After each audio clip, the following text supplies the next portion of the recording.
Kwa majina yangu mimi mwenyewe naitwa Meshack Kijoge. Ni kiongozi katika mji wetu mkuu wa county hapa town, Kisii Market under municipality. Siku ya Friday ilikuwa ni tarehe 3. Linda Mwananchi walikuwa katika mji wetu wa Kisii. Walipokuwa katika mji wetu wa Kisii, walikuwa sehemu ya Mosocho. Lakini mimi mwenyewe sikukuwa Mosocho, bali nilikuwa town. Na mimi na support mheshimiwa ambaye anaitwa Dr. Joseph Wirundu Mogayandi. Ndio mimi nao support katika ubunge wa Nyaribari Chache.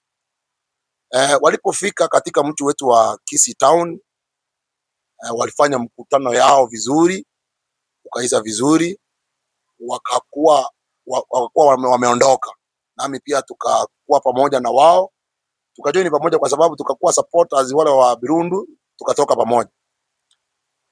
Walipoingia katika mji wetu wa Kisii town, kunao wale wengine wana support Matiang'i kama mimi mmoja. Mimi niko nyuma ya Fred Okengo Matiang'i. So tukamalizana na hiyo mkutano, wale wakaondoka ili waende mji wetu mkuu wa Keroka. So tulipoendelea tukiwa katika safari, tukafika Baracho. Safari ilikuwa ni sawa. Hiyo ni Nyaribari Chache. Kutoka Baracho tukafika Kigati, kulikuwa sawa kabisa, hakukuwa na vita yoyote. Lakini tulipokanyaga mji wa Keumbu, hapo ndio maeneo mawe yalikuwa yanaruhusiwa kutupwa. Mawe yanatupwa, sijui kama ni siafu siku hiyo. So mimi nilikuwa ndani ya probox. Hiyo probox hiyo ikapigwa mawe. Hiyo mawe ikapasua, nilikuwa kiti cha nyuma mkono wa usoto.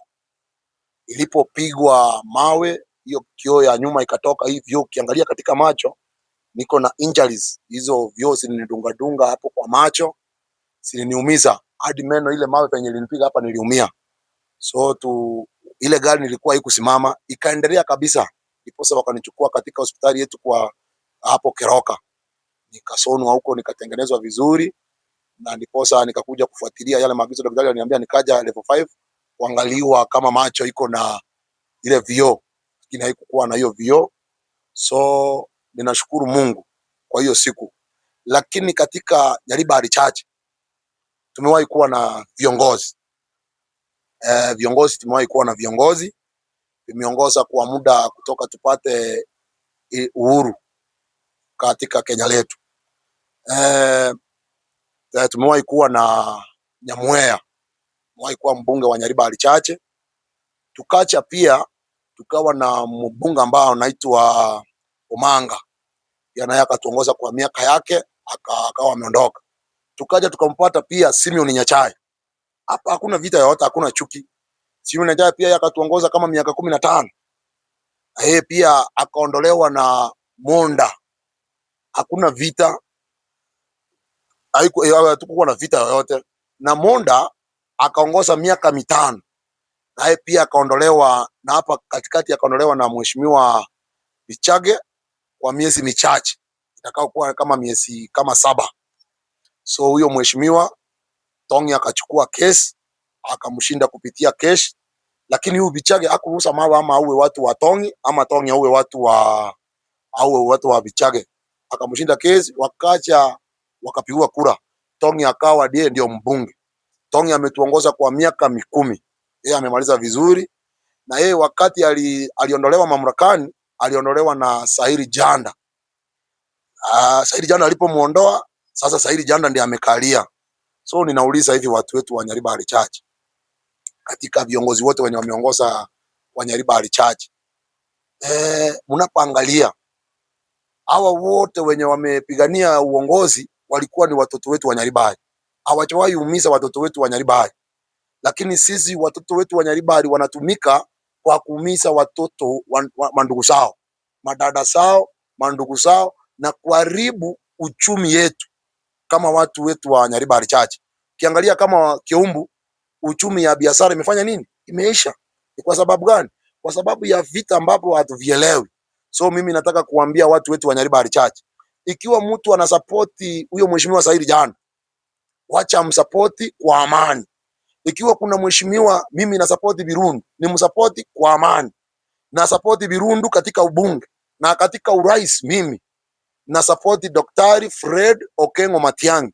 Na wewe pia uko na uhuru wa kusapoti mwenzako, uko na uhuru, lakini sio hauna uhuru wa kupiga mwenzako. Mtu yote asikwambie, hakuna rais mwenye ako na mamlaka ya kuua.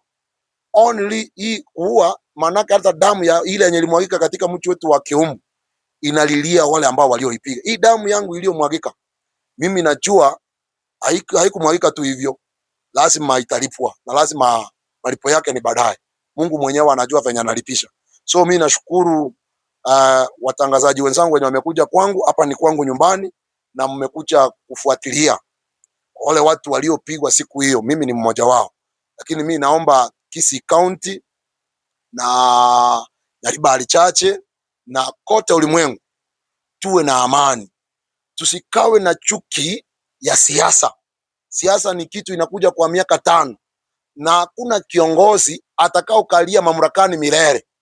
Wewe ukisikia tumeongea viongozi wenye wamekalia hiyo mamlaka wameondoka, so hiyo kiti jua kuna siku itakuja ukae na uondoke uachie mwingine. So hiyo kiti si yako, hiyo unakaa na uachie mwingine, mwingine akae pia yeye achie mwingine. Kwa hivyo wacha chuki, wacha tamaa. Hiyo kiti ilikuwepo na itakuwepo na itaendelea kuwepo. Wacha wifu. Asanteni sana, pia nashukuru kwa kukuja hapa kwangu. Waja Mungu awabariki. Kwa majina Mheshimiwa Joash Omambia, incoming MCA Keumbu Ward 2027.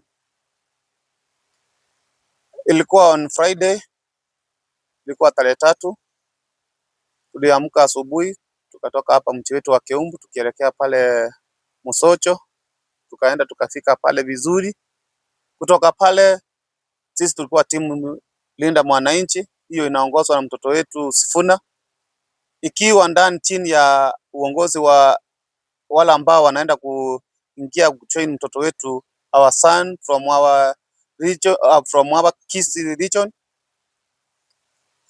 mtoto wetu Matiang'i. Sisi tulikuwa hapo kwa sababu wao ni wageni wetu, walikuwa wanatoka nje na sisi tuliingia, tukasema wacha tuwa support ili na wao wasionekane wao peke yao. Kwa hakika wakati tukiwa Musocho, tulimaliza kutoka Musocho vizuri, tukakuja Kisii Town. Kutoka Kisii Town mimi nilitangulia Keumbu kwa ajili ya maandalizi na hiyo gari ya speaker ya entertainment kidogo. Kufika pale mji wetu wa Keumbu, tulianza vizuri na muziki kipolepole kidogo tu tukiangalia kulingana vile tulikuwa tunatarajia watu wetu wakuje kwa wingi. Ndio maanake nilienda na hiyo gari. Kufika pale, kuna our opponents walikuja wakiwa wamevaa manguo ya wa area MP Nyaribari Chache, wakiimba two-term, wakisema Said Chanda two-term, our brother Simba Arati two-term. Hiyo kitu sisi nikaambia watu wetu msijaribu kuingilia hao watu, wacha tu sisi tufanye mambo yetu. Tulikuja hapa rally, hatukuwa tunakuja mambo mingi, sisi wacha tutulie.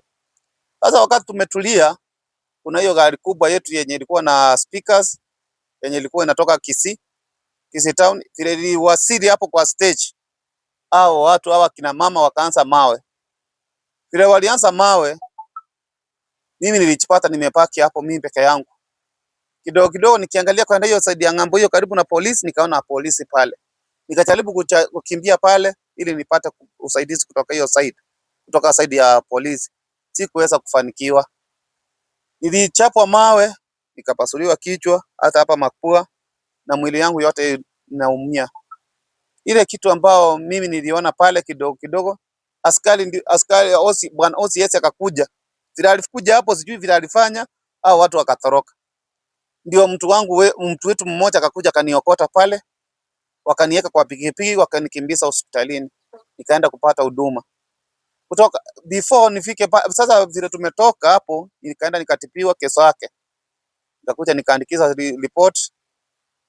Nami nikaona ni vizuri Nilihutumiwa vizuri pale kwa polisi, nikaambiwa niende hospitali, nikachaza P3. Ile nimechaza hiyo P3 nikamaliza, nikaachia serikali sasa ndio ifanye kazi yake, kwa sababu mimi siwezi chukua saidia mikononi mwangu.